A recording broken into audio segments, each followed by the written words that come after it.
Pievienojas viesturu sveicienam šajā svētdienā. Es no savas puses arī vienu paziņojumu izteikšu. Šis brīdis, kad mēs visi varam paņemt mobilos telefonus, ja jums ir kabatā, ja nav, tad ar pildspalvu uz rokas uzrakstat 2 datumus. 4. un 5. aprīli. Šī ziņa īstenībā jums visiem ir izgājusi. Es zinu, ka jūs jau esat rezervējuši. 4. un 5. aprīlis, Svētā gara nedēļas nogale. Mums senos laikos bija tādas nogales, kur mēs izbraucām visi kopā, lai kādu foršu, svarīgu tēmu aplūkotu. Šajā reizē mēs nekur kopā neizbrauksim, visi palicis tik dārgs, ka nav jēga. Tā vietā mēs visi pulcēsimies piektdienas vakarā šeit, šajās telpās un sestdien. Mums pievienosies arī mūsu foršā angliski runājošā māsu draudze Grace Church. Visi ir aicināti, lieli, mazi, bērni, tā skaitā. Mēs mēģināsim uztaisīt to Svētā gara nedēļas nogali ne tikai tādu saturīgi labu, mēģināsim nogāzt vienu otru nepareizu mācību par Svēto garu un iecementēt to, ko Bībele par to māca. Bet vienlaikus es ceru, ka izdosies arī būt jautrā, tādā foršā, sirsnīgā sadraudzībā citam ar citu. Tā kā 4. un 5. aprīlis liekam kalendāros un esam šeit. Nu ko? Paziņojam, tas ir viss. Mēs šodien turpināsim. Viesturam bija taisnība. 1. korintiešiem šodien nebūs tāda vieglākā no rakstvietām. Tad vērsim vaļā 6. nodaļu un lasīsim no 12. līdz 20. pantam. 6. nodaļa no 12. līdz 20. pantam.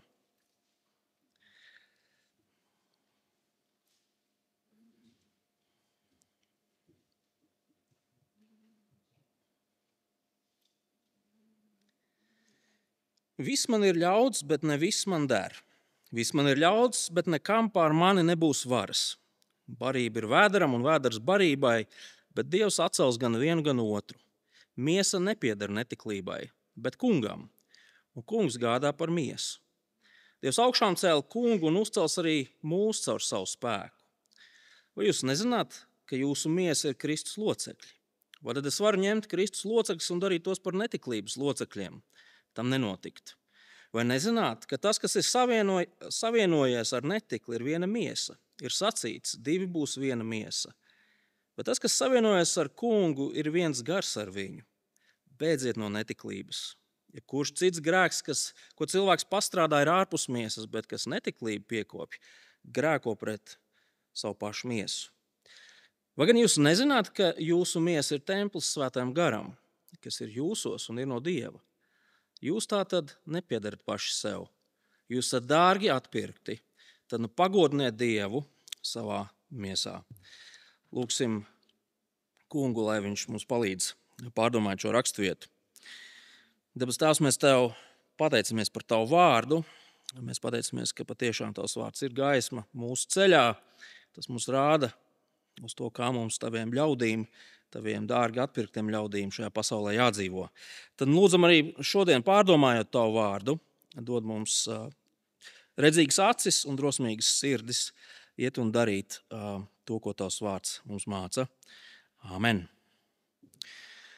Šajā un arī nākamajās svētdienās mēs esam iegājuši tādā nedaudz citā Pāvila vēstules sadaļā, kur viens no tādiem svarīgiem jautājumiem būs kristīgā brīvība. Ko Dieva vārds jaunā derība, un šajā gadījumā Pāvils, māca par kristīgo brīvību. Es nezinu, vai jūs kādreiz esat sastapušies ar neticīgo cilvēku tādu uzskatu, ka būt par kristieti nozīmē tā kā sevi ierobežot savu brīvību. Ir tik daudz lietas, kuras mēs kā kristieši nedrīkstam darīt, un tāpēc būt par kristieti nav forši. Un šādu pārmetumu vai stereotipu es pāris reizes savā dzīvē esmu manam sarunbiedram jautājis, bet draugs, vai tu vari minēt kādu piemēru? Vai vari minēt kādu piemēru, ko es kā kristietis nedrīkstu darīt? Kā tieši mana kristīgā ticība mani kā cilvēku ierobežo? Vai es nedrīkstu strādāt? Es naudu nedrīkstu pelnīt? Vai es nedrīkstu ceļot? Vai es nedrīkstu stāties laulībā un baudīt laulību? Vai es nedrīkstu ar draugiem atpūsties? Vai man nedrīkst būt hobiji? Vai es nedrīkstu iet uz teātri, kino vai futbola maču? Kā tieši mana kristīgā ticība man ierobežo? Patiesība ir tāda, ka Kristus saviem ļaudīm dāvā milzīgu brīvību. Kā slavenais Augustīns, kurš dzīvoja 5. un 8. gadsimta mijā, viņš teica, mīli Dievu un dari, ko tu gribi. Mīli Dievu un dari, ko tu gribi. Bet kā tad tur īsti ir ar to kristīgo brīvību? Ja jūs nojaušat, ka tur ir kaut kāds mazs vai liels bet, tad jums ir pareizi nojausma. Tur ir ļoti liels bet. Proti, brīvība jau nenozīmē visatļautību, pareizi. Mēs visi to zinām. Brīvībai, lai tā varētu būt veselīga un mums cilvēkiem noderīga, vērtīga, laba, tai ir jābūt robežām. Šīs robežas ir tas, kas mūs pasargā no hausa, kas mūs pasargā no nepareizām, stulbām lietām, kas mūs pasargā no posta. Augustīna tas teiciens mīli Dievu un dari, ko gribi, patiesībā nav viss teikums. Tas tikai teikums sākums, jo Augustīns turpinot šo teikumu saka, jo dvēsele, kas ir mācīta Dieva mīlestībā, nedarīs neko tādu, kas apbēdina Dievu, kuru tā mīl. Es nezinu, varbūt iespējams tas vairāk uz vīriešiem attiecās, bet mūsdienās sievietes arī raksturo šī pati vēlme. Varbūt tad, kad mēs braucam vasarā, ir saulains pa tādu tukšu, ļoti gludu šoseju, tā vien gribās, kā lai nespiež gāzi grīdā pareizi. Tā ir. Taču mēs visi ļoti labi zinām, ka ceļu satiksmes noteikumi, arī tie ierobežo mūsu brīvību, tie ir labi. Tie mūs pasargā no tādiem dullējiem, kas traucās pretējā virzienā, kā mēs paši pareizi. Mūsu priekšā esošajos pantos tad mēs redzam, Pāvilu runājam par brīvību. Bet šajā rakstvietā Pāvils ir izvēlējies vienu ļoti specifisku problēmu, kas raksturoja Korintas draugus. Proti, Korintas kristieši bija pārpratuši to, kas tad īstenībā ir šīs kristīgās brīvības, ja gribat, praktiskais pielietojums. Un šajā gadījumā, šajos pantos, jūs droši vien arī pamanījāt, korintiešu pārpratums izpaudās viņu nepareizajā skatījumā uz cilvēku ķermeni un ar to saistīto seksualitāti. Un korintiešiem nepalīdz arī apkārtējā pasaule. Jo Korintā, es jau tos minēju vairāk kārt, godā bija dažādas filozofiskas skolas, un viena no šīm filozofiskām skolām bija platonisms. Un Platons mācīja saviem sekotājiem, ka ķermenis ir dvēseles cietums. Ķermenis nav nekas labs. Dvēsele ir laba. Ķermenis iesloga dvēseli. Un šis uzskats noveda pie tādām divām galējībām, tādā praktiskā skatījumā uz šo jautājumu. No vienas puses tas noveda pie milzīgas visatļautības, un otras puses pie pilnīga un kategoriska asketisma. No vienas puses, ja jau ķermenis nav svarīgs, tad tu vari darīt, ko tu gribi. Tu vari dzīvot, kā tu gribi. Ēd, dzer, ballējies, guli, ar ko tu gribi, tāpēc, ka nekam nav nozīmes. Viss ķermenis tas ir tikai tāds pārējoša lietiņa, kas ir ieslodzījusi tavu dvēseli. Un otras puses ir asketisms, kas varētu teikt, ir tas otrs grāvis. Asketisms teica, tāpēc, ka ķermenim nav nozīmes, neļauj viņam prieku nekādu. Mērdē to nost, tikai tik daudz sev ēdina, lai tu varētu, tā teikt, aiziet uz darbu. Un tā par Korintas kristiešu saukli kļuva lozungs viss man ir ļauts. Un, diemžēl tas noveda pie tādas izkropļotas izpratnes par cilvēka ķermeni un specifiski par seksuālo ētiku.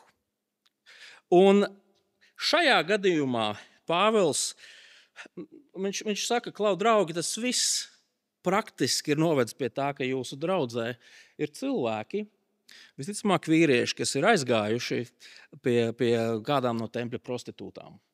Kristieši vīrieši aizgāja pie tempļa prostitūtām. Kāpēc? Ķermenim nav nozīmes. Viss ir, ka tu pats svarīgākais ir, ka tu kop savu dvēseli, savu garu. Bet piekritīsiet, ka tā jau nav tikai senās Korintas problēma. Tieši to pašu mēs redzam arī mūsdienās. Mūsdienās ir tādi lozungi, kā mans ķermenis, mana izvēle, guli, ar ko gribi, galvenais, ka abiem labi un nevienam netiek darīts pāri. intīmā dzīve, tā ir tikai tāda fiziska aktivitāte, kas neko neietekmē, un tā tālāk, un tā joprojām, tā tālāk, un tā joprojām. Un, draugi, mums ir jārunā par šīm lietām ne tikai tādēļ, ka Pāvils par šīm lietām šajā nodaļā runā, bet tādēļ, ka mēs kā kristieši, mēs taču nedzīvojam izolācijā, pareizi.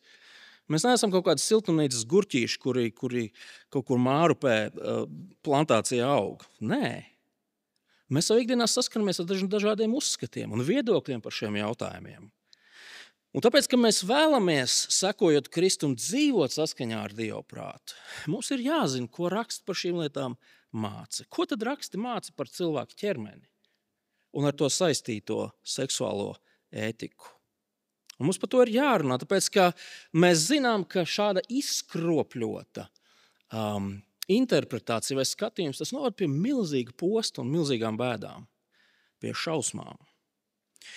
Un tā, ievads varbūt tāds garāks šoreiz sanāca, bet Pāvils šo raksturvietu un šīs problēmas uzrunāšanu sāk ar to, ka viņš aicina korintiešus pašos pamatos mainīt savu domāšanu. Korintiešiem likās, ka kristīgā brīvība nozīmē visatļautību. Tu vari darīt ar savu ķermeni, ko tu gribi. Viņiem likās, ka šī absolūtā brīvība viņiem ļauj darīt pat pavisam amorālas lietas. Šokējoši, vai ne? Pāvils to visu izaicina. Viņš grib, lai viņi maina savas domas, lai viņi savu domāšanu maina. Brīvība nenozīmē visatļautību. Mēs redzam to korintiešu lozungu 12. pantā 2 reizes izteiktu. Viss man ir ļauts. Tas ir tas, ko korintieši teica. Un Pāvils tad šajos dažos pantos izaicina šo uzskatu. Pirmkārt, Pāvils saka, ok, pat ja viss mums ir ļauts, pat ja mums viss ir ļauts, tas taču nenozīmē, ka viss ir noderīgs, pareizi. Piemēram, vai mums ir brīvība 3 reizes dienā ēst burgers un picas?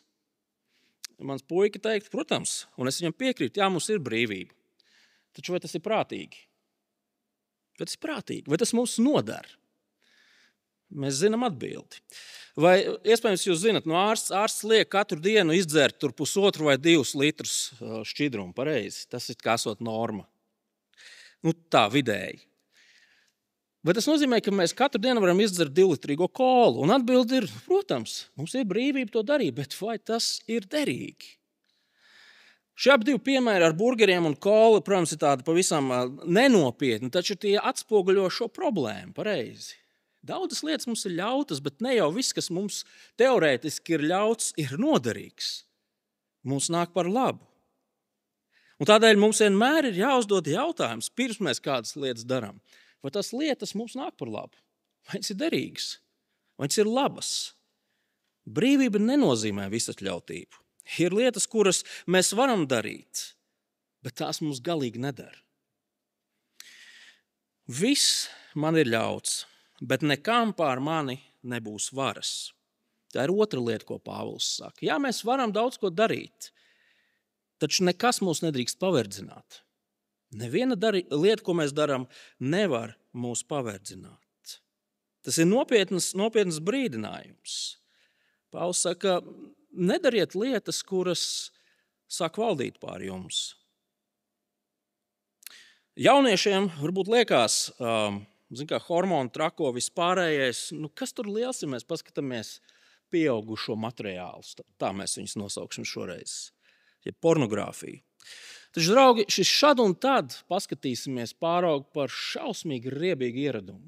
Šausmīgi riebīgu ieradumu, kuram ir nopietnas sekas, kur nopietni pieauguši vīrieši ar to cīnās. Un tas ietekmē pat viņu laulības dzīvi. Dzēriens kopā ar draugiem brīvdienās var pārtapt par tādu ikvakara rituālu. Tā teikt, es taču esmu pelnījis pēc garas darba dienas, pareizi. Tie nervi ir tik saspringuši. Un tā tālāk, un tā joprojām. Draugi, lai arī es nedomāju, ka Pāvils par atkarībām un sliktiem ieradumiem domāja tā, kā mēs mūsdienās par tiem domājam. Es domāju, ka tā doma ir pietiekami skaidra. Ir lietas, kuru darīšana mūs aizved tur, kur mēs absolūti negribam būt. Ir lietas, kuru darīšana mūs paverdzina. Ir lietas, kuras mūs padara par ierobežotiem un nespējīgiem cilvēkiem. Tie ir nopietni vārdi. Piekritīsiet, vergam taču nav brīvības. Vergam vairs nav izvēles, viņš ir pakļauts. Pat ja tiešām, un Pāvils nesaka, ka pilnīgi viss ir ļauts, ja? Bet pat ja tiešām viss ir ļauts, ir jāpiesargās, ka nekas nesāktu valdīt pār mums. Korintieši domāja, ka cilvēcisku apetīšu apmierināšana ir dabiska lieta, nav ko sevi ierobežot. Viņu šis sauklis, viss man ir ļauts, praktiski nozīmēja to, ka barība ir vēderam un vēders barībai. Ja tu jūties izsalcis, paēd, ja tu gribi iedzert, ja tev ir kaut kāda seksuāla vēlme, apmierini to. Aizej pie prostitūtas, uz Zeva templi vai vienalga, kur citur. Un uz to Pāvils ļoti stingri un ļoti skaidri pasaka, ka ļoti iespējams barība ir vēderam un vēders barībai, taču ar to šī analoģija arī beidzās. Izsalkuma apmierināšana nav noliekama vienā līmenī ar dzimumu tieksmes apmierināšanu. Pāvils saka, cilvēka ķermenis, viņš nav domāts nešķīstībai. Grieķu valodā šeit tiek lietots vārds porneia, no kur tad arī rodās tas mūsdienu vārds pornogrāfija. Bet šis porneja vārds apzīmē jebkāda veida seksuāla rakstura darbības ārpus laulības. Jebkāda veida seksuāla rakstura darbības ārpus laulības. Latviešu valodā tas tiek saukts par netiklību. Bet kāpēc tā? Kāpēc Pāvils tik nopietni par šīm lietām runā? Un atbilde ir ļoti vienkārša. Mūsu miesa pieder kungam. Ieskatieties 13. un 14. pantā.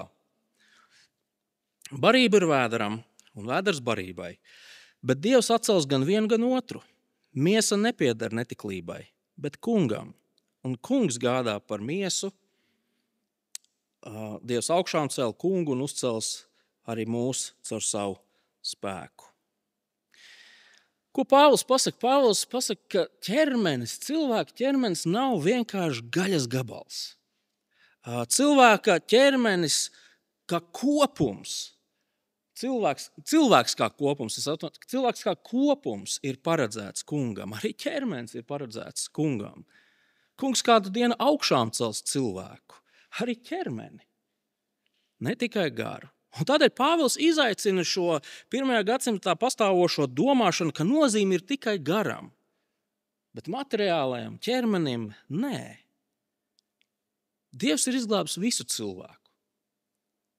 Tad, kad viņš glāba mani, viņš izglāba manu dvēseli un izglāba manu miesu. Un kādu dienu Dievs augšām cels visu cilvēku. Jā, mēs varam runāt par to, ka šis ķermenis tiks atjaunots, viņš būs pilnīgi citādāks, tas ir tiesa. Pāvils savas vēstules 15. nodaļā visu nodaļu runā par to, kā tā augšām celšanās notiks. Un šajā brīdī mēs tajā neiedziļināsimies. Pataupīsim to 15. nodaļu nedaudz vēlākam laikam. Apkārtējās sabiedrības saka, viss man ir atļauts. Mans ķermenis, mana izvēle neliedz sev neko. Pāvils saka, mūsu ķermenis pieder kungam. Pāvils grib, lai mūsu domāšana mainās. Mūsu ķermenim ir vērtība. Tas nav gaļas gabals. Tas nav dvēseles cietums. Tas nav kaut kāds tur kunkulis, kas pēc tam kapā kaut kur tur sapūs. Tas pieder kungam. Tam ir mērķis. Tam ir cēls mērķis. Korintieši, nepavalkieties līdzi savu laiku filozofijai. Rīdzinieki, pārdaugavieši, nepavilksimies līdzi sava laika filozofijai, kas nicina ķermeni. Un tālāk Pāvils apelē pie divām lietām, kuras tā vien izskatās, korintiešiem jau vajadzēja zināt un saprast. To jūs pamanījāt. Pāvils uzdod divus jautājumus šajā atlikušajā rakstvietā. Un tie jautājumi sākās līdzīgi, turpinājums ir atšķirīgs. Un pirmais jautājums ir pierakstīts 15. pantā. Skatieties, Vai tad jūs nezināt, ka jūsu miesa ir Kristus locekļi? Un tā ir pirmā lieta, ko Pāvils ar šo jautājumu grib pateikt, jeb runāt. Mēs esam savienoti ar Kristu. Tāpēc mēs ne tikai nedrīkstam ļauties netiklībai, bet mums no tās ir jābēg. Izlasīsim 15. līdz 17. pantam.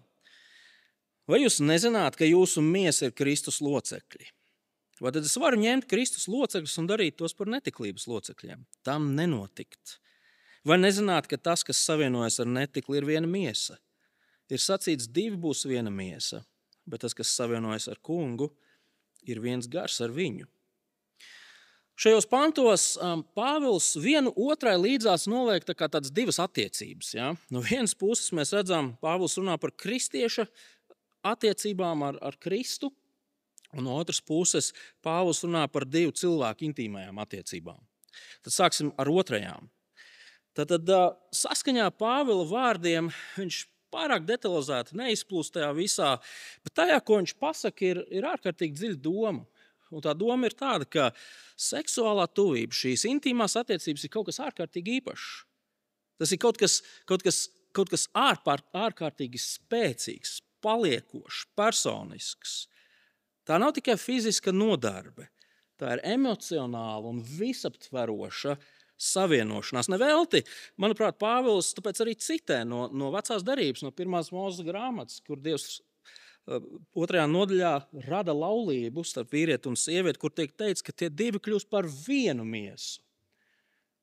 Vīrs pieķersies sievai, un šis vārds pieķerties, to var tulkot kā salipt. Viņi salips kā ar epoksīdu sveķiem vai kā ar superlīmu. Pamēģiniet atplēst ar epoksīdu sveķiem salipināts 2 detaļas.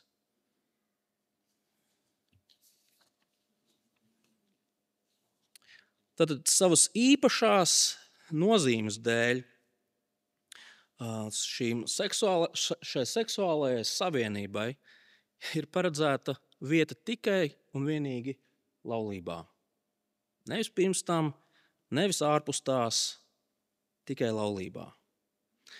Nav tādas mīlestības bez saistībām. Ja kaut kas ir bez saistībām, tas ir lēts pakaļdarinājums. Un no tā korintieši šajā tūlītajā kontekstā izriet, ja tas tā ir, tad ir pilnīgs neprāts iet pie prostitūtām vai meklēt kādu citu cilvēku, kurš nav tavs laulātais draugs. Pāvils runā ļoti skaidri, ļoti tieši. Un līdzās šīm cilvēciskajām attiecībām Pāvils noliek kristieša un Kristus attiecības. Viņš saka, ka mēs kā kristieši esam savienojušies ar Kristu. Mēs esam viņa miesas locekļi. Un tas, protams, ir nevis tā fiziskā veidā. Tad mums nevajag kaut kādas stulbas spekulācijas attīstīt. Pāvils saka, tas ir garīgā ziņā. Tas nozīmē, ka mēs esam kopā ar Kristu. Mums ir īpaša tuvība ar Kristu. Ieskatieties 17. pantā, viņš saka, mums ir viens gars ar Kristu. Mēs esam garīgi savienoti. Mums ir garīga, reāla sadraudzība. Un svarīgi atkal redzēt, ka Pāvils šajā brīdī izceļ visu cilvēku. Ne tikai kaut kādu garīgu aspektu no cilvēka. Viss cilvēks, miesa un gars kopā, atrodas tuvā ciešā sadraudzībā ar Kristu. Un tas savukārt nozīmē to, ka tas, ko mēs darām ar savu miesu, ir ārkārtīgi svarīgi. Kristus to ārkārtīgi augstu vērtē. Un tieši tādēļ ir lietas, kuras mēs nedrīkstam darīt, kuras mums nevajag darīt, kuras mēs negribam darīt. Pāvils pavēl, ka mums ir jābēg no netiklības. Ieskatieties 18. pantā. Bēdziet no netiklības, jebkurš cits grēks, ko cilvēks pastrādā, ir ārpus miesas, bet kas netiklību piekopj, grēko pret savu pašu miesu. Pāvila pavēle ir īsa, skaidra un nepārprotama. Bēdz no šīm lietām. Nevis izvairies, nevis paskaties, cik tuvu tu vari vai tālu tu vari aiziet, lai nepirms pārkāpju sarkanās līnijas. Bēdz. Es atceros rajonā, kur mēs dzīvojām, kad bijām maziņi. tur bija viena tāda iela pie Mārupītes. Un uz tās ielas vienā sētā dzīvoja viens no rajona niknākajiem suņiem. Balts kaukāzietis, ziniet, tas bez ausīm, bez astes. Un tas bija vienkārši nikns lops, ārkārtīgi nežēlīgs un vienkārši brutāls radījums. Es nezinu pat, kā viņu raksturot. Un tā sanāca, ka vienā dienā man sanāca iet pa to ielu, lai satiktos ar draugu. Un ejot garām tam pagalmam, kur tas suns dzīvo, es skatos, ka vārtiņi ir vaļā. Un tas suns arī redzēja, ka vārtiņi ir vaļā. Un viņš sāka skriet manā virzienā. Draugi, tajā brīdī es pārvērtos par supermenu. Man liekas, citādāk es nevaru izskaidrot to, kā es pamanījos uzskriet pāris sekundēs elektrības stabā, kurā nav tie kāpslīši, kur nekā nav. Un atrodoties tur tajā relatīvajā drošībā, es nemirkli nedomāju, varbūt tas suns skries un apstāsies pie vārtiņiem. Viņš ārā nenāks, viņš ir dresēts, vai ne? Es nevienu brīdi nedomāju, ka tās baltās putes iespējams ir kaut kāda prieka izpausme. Nē, man bija jābēg, un es bēgu, un es atzīstos, es biju reāli nobijies.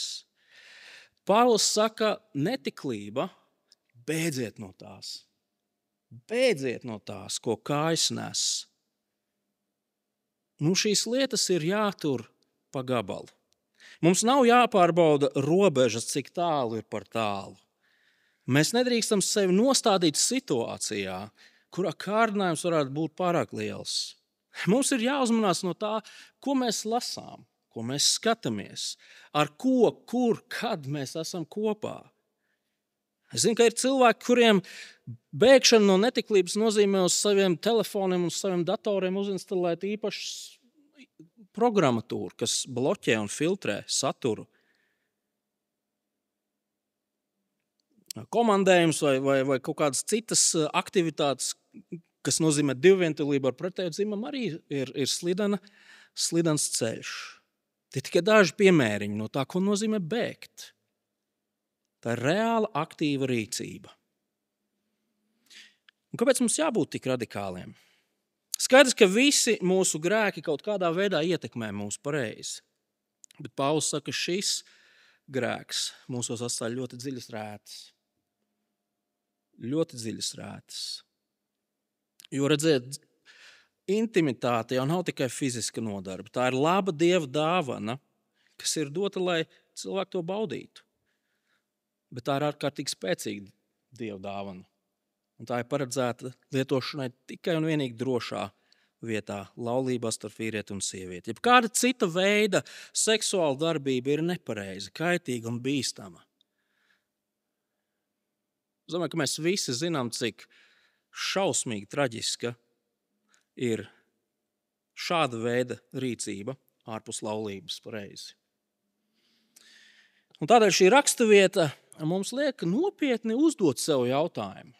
Mums jau liekas, ka tā ir tikai korintiešu problēma. Nē, tā nav korintiešu problēma. Tā mūs izaicina atbildēt pašiem sev. Ko mēs domājam kā kristieši par šo seksualitātes jautājumu? Par ķermeni un kā to ķermeni izmantot. Pāvils saka, bēdziet no netiklības, bēdziet no visām šīm lietām, kas mūs var ievest tur, kur mēs negribam atrasties patiesībā. Taču, ja mēs tā domājam, tad mēs skaidri zinām, ka ir ārkārtīgi grūti no tā bēgt pareizi. Mēs dzīvojam ar seksualitāti pārņemtā pasaulē. Tas, kas kādreiz tika paredzēts tikai un vienīgi guļamistabai, tas tagad ir uz plakātiem un uz katra stūra. Es atceros, pirms vairākiem gadiem runāju ar vienu jaunu vīrieti, un viņš teica, es vasarā nevaru normāli iziet cauri vecrīgai. Man visu laiku ir jāskatās bruģī. Kāpēc? Tāpēc. Jūs sapratāt, kāpēc. Kā lai bēg no tā, kas pats skan pakaļ pareizi? Un tomēr mūsu jaunā identitāte, mēs esam savienoti ar Kristu. Mūs aicina uz pretstāvēšanu. Tas mūs aicina uz bēgšanu. Šajā brīdī es gribu nedaudz iepauzēt un pateikt vienu ārkārtīgi svarīgu lietu. Redziet, mēs visi kā cilvēki esam ar savu bagāžu. Mūsu vidū noteikti ir cilvēki, kuri šajā jomā ir cietuši sakāvu vai pat sakāves. Šeit ir cilvēki, kuri ir krituši šāda veida grēkos, tiešā vai nedaudz citā veidā. Mūsu vidū ir cilvēki, kuri joprojām varbūt cīnās ar kaut kādu neglītu ieraduma grēku. Mūsu vidū ir cilvēki, kurus kauns un vainas spiež pie zemes šajos jautājumos.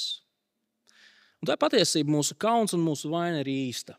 Mums nevajag to noliegt, taču tikpat īsta ir arī piedošana, ko Kristus dāvā. Tikpat īsta ir piedošana, ko Kristus dāvā. Iepriekšējā raksturvieta, 6. nodaļas 11. pants, ieskatieties šajos pantos. 9. un 10. pantā Pāvils uzskaitīja veselu virkni trakām lietām, ko Korintas kristieši ir darījuši, pirms viņi nāca pie kunga. Un tad sako šis 11. pants. Daži no jums tādi ir bijuši, bet jūs tikāt nomazgāti, tikāt svētīti, tikāt attaisnoti mūsu kunga Jēzus Kristus vārdā un mūsu Dieva garā. Šis pants ir domāts mums grēciniekiem, kas ir krituši šajos grēkos. Pāvils saka, Kristū tu esi nomazgāts. Kristū tu esi svētdarīts. Kristū tu esi attaisnots, proti tev ir pasludināta piedošana.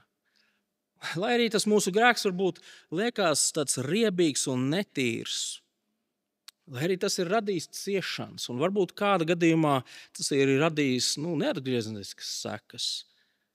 Kristū ir piedošana. Kristū ir attaisnošana.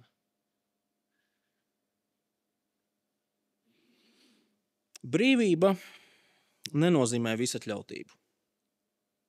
Kristus mūs ir izglābis, un mēs esam savienoti ar mūsu glābēju. Tādēļ ir lietas, kuras mēs vienkārši nedarām. Ir lietas, no kurām mēs bēgam, kuras mēs nelaižam pat rokas stiepiena attālumā. 19. pantā ir otrs jautājums, ko Pāvils uzdod korintiešiem, ar tādu domu, ka jūs jau to noteikti zinat, vai ne? Skatieties šo 19. panta jautājumu. Vai gan jūs nezināt, ka jūsu miesa ir templis svētajam garam, kas ir jūsos un ir no Dieva? Mēs esam svētā gara mājoklis, Pāvils saka, un tāpēc mums ir jāpagodina Dievs ar savu miesu. Apkārtējā pasaule saka, mans ķermenis, mana izvēle. Ko uz to atbild Pāvils? 19. 20. pants. Jūs tagad nepiedarat paši sev. Jūs esat dārgi atpirkti. Tad pagodiniet Dievu savā miesā. Mēs esam dārgi atpirkti, Pāvils saka. Mēs nepiedaram vairs sev. Cik dārgi mēs esam atpirkti? Un runa te nav par zelta, sudraba vai bitkoiniem, ar kuru kāds varētu milzīgs īpašums nopirkt. Nē, Jēzus atdeva pats savu dzīvību, lai mūs izpirktu. Mēs esam atpirkti ar Dieva dēla asinīm. Bet svarīgi ir saprast to, ka Kristus jau mūs neizpirka, lai tagad mūs palaistu brīvībā, lai mēs paši tā kā dotos un darītu savas lietas. Man te prātā nāk tas, reizēm cirkulē tādi muļķīgi video, tādi īsi, minūti gari, un tajā konkrētā video bija kāds puisīts vai meitnītis, mazs bērniņš, kurš nolēma savu papagailīti vai kanāriju putniņu atbrīvot, tā kā izlaist lido putniņu. Viņš viņu aiznes to būrīt uz parku, atver durtiņas, putniņš izlaidās ārā un zibenīgi kaut kāds vistu vanadziņš to putniņu caps un aiznes. Kristus mūs nav atbrīvojis, lai mēs lidinātos paši kaut kur savā nodabā. Tas ir pārāk bīstami. Nē, Jēzus mūs ir izglābis, lai mēs piederētu viņam. Un zīme tam, ka mēs piederam viņam, ir tā, ka viņš tā sanāk caur svēto garu ievācās pie mums uz dzīvi. Ne jau fiziski, bet caur savu garu. Viņš iemājo mūsos. Vienkārši ilustrācija. Iztēlosimies, ka mēs saņemam ēpastu no Jēzus, un Jēzus saka, Klau, es gribu dzīvot pie tevis mājās. Es domāju, saņemot šādu ēpastu, mēs ticamāk domāt, ka tas ir kaut kāds skams, kaut kādas muļķības, ko tas Nigērijas princis no mums grib akal. Bet, ja mēs saprastu, ka tas ir pa īstam, es domāju, ka mūs pārņemtu viegla līdz ārkārtīgi smaga panika. Mēs sākam domāt par to, ka ir jāiztīra māja, jānomazgā trauki, jāatbrīvo kaut kāds stūris mūsu dzīvoklī, lai Jēzus tur varētu savu čemodānu nolikt. Saviem bērniem mēs teiktu, draugi, tagad klausiet mūs, ja? Pacenšieties, lūdzu, Jēzus pie mums ievācās dzīvot. Un droši vien mēs paši, kā cilvēki, mēs arī domāt par to, pietiek kašķēties ar līdz cilvēkiem, mainiekiem. Bet mēs varētu iet vēl tālāk. Domājieties, ja Jēzus ievācās mūsu dzīvoklī, visticamāk mēs teiktu, nevar tās, tāpēc jau 30 gadus jau dzeltenas palikušas, lai gan sākumā bija rozā.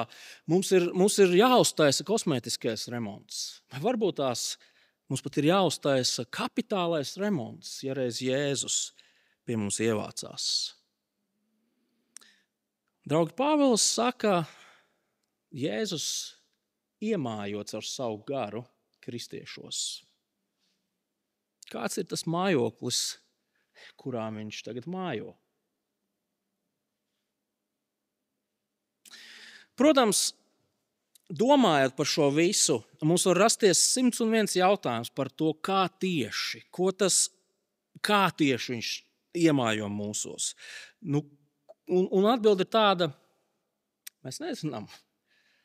Mēs nevaram izskaidrot, kā tas tieši notiek. Patiesībā Pāvils vispār nevelta necik laika. Tas, kam Pāvils velta laiku, viņš saka, ka šis fakts, ka Jēzus caur savu garu iemājo tevī, mūs mudina uz konkrētu rīcību. Kas ir šī rīcība? Skatieties 21. pantā. Jūs esat dārgi atpirkti, tad pagodiniet Dievu savā miesā. Tas nozīmē, manuprāt, tūlītējā kontekstā, tas nozīmē beidziet nicināt savu ķermeni. Beidziet nicināt savu ķermeni un beidziet nodoties netiklībai. Citiem vārdiem sakot, tūlītējais konteksts mums māca, ka primāri pagodināt Dievu savā miesā nozīmē to, ka, ja tu esi laulāts, tev ir jābūt tuvībai ar savu laulāto draugu. Ja tu neesi laulāts, tad neļausimies nekāda veida darbībām ārpus laulības. Iespējams, mēs te varam runāt par to, ka pagodināt Dievu savā miesā nozīmē neēst arī tos burgerus trīs reizes dienā un nedzert 2 litrus kolu katru dienu. Uzturēsim sevi fiziskā formā. Personiski es nezinu, vai tas īstenībā ir tas, ko Pāvils un viņa laika cilvēki domāju. Jo burgeri 3 reizes dienā un crossfit zāles tajā laikā nebija aktuāli, ja? Necik. Toreiz cilvēki visi smagi strādāja un ēda varbūt 2 reizes dienā, varbūt reizi dienā, un tie noteikti nebija Hesburger burgeri. Pāvils saka, tā kā svētais gars ir jūsos, tad pagodiniet viņu ar savu ķermeni. Izmantojiet šo ķermeni pareizi. Jā, varbūt tas nozīmē rūpējieties par savu ķermeni, bet man liekas, ka šīs dienas raksturvietā pagodināt Dievu ar savu ķermeni nozīmē dzīvot šķīstu dzīvi. Dzīvot seksuāli šķīstu dzīvi. Un tā, Kristus mūs ir izglābis. Pāvils saka, Kristus ir izglābis gan mūsu miesu, gan mūsu dvēseli. Un kādu dienu mēs tiksim augšām celti. Arī mūsu miesa tiks augšām celta. Kristus ir garīgā savienībā ar mums, ar mūsu dvēseli un ar mūsu miesu. Un viņa gars mājo mūsos. Paša visuma radītāja varenā Dieva gars mājo mūsos, kaut kādā noslēpumainā garīgā veidā. Un tas viss nozīmē to, ka mēs Dievam kā kopums esam svarīgi. Kā kopums esam vērtīgi. Un tāpēc ir svarīgi, ka mēs dzīvojam tā, kā Dieva vārds to saka. Ir svarīgi, ka mēs pievēršam uzmanību tam, ko mēs darām un ko mēs nedarām. Jā, mums ir milzīga brīvība. Mēs varam darīt daudzas lietas. Mēs varam darīt ārkārtīgi daudzas lietas, taču šī brīvība nav visatļautība pareizi.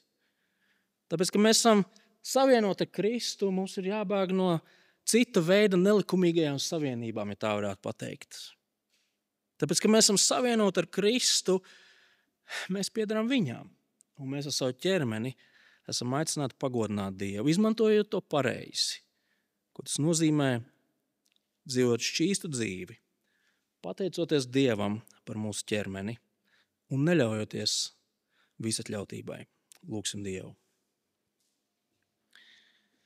Labais dabas Tēvs, mēs Tev pateicamies par to, ka Tavā vārdā ir arī šādas skaidras un tiešas patiesības, kas iešauj tiešām centrā mūsu laikmeta uzskatiem. Tās mēs pateicamies, ka mēs varam par šīm lietām domāt un runāt, un mēs lūdzam, Kungs, palīdzi mums par šīm lietām domājot patiesi būt kā ļaudīm, kuri saprot to, cik dārgi mēs esam atpirkti. Un ka šī izpirkšana nozīmē, ka mēs esam aicināti dzīvot Tev. Mēs esam aicināti pagodināt Tevi ar to, kā mēs dzīvojam, kā mēs izmantojam savu ķermeni. Tēvs, it īpaši mēs gribam lūgt par mūsu jaunāko paudzi, kas tiešām ejot skolā katru dienu saskarās ar mūsu laikmeta gara mestajiem izaicinājumiem šajos jautājumos. Tēvs, dod, ka viņi var saņemt veselīgu mācību mūsu draudzē no saviem vecākiem par šiem jautājumiem un dod viņiem spēku pastāvēt. Bet es to pašu lūdzu par mums visiem. Tēvs, neatkarīgi no mūsu vecuma, no mūsu garīgā brieduma, šāda veida kārdinājumi var nākt ceļā mums visiem. Tādēļ pasargi mūs, dod, ka mēs varam ieraudzīt tās situācijas, no kurām mums ir jābēg, un ka pār visam mēs būtu apņēmīgi pagodināt Tevi. To lūdzam Jēzus vārdā. Amen.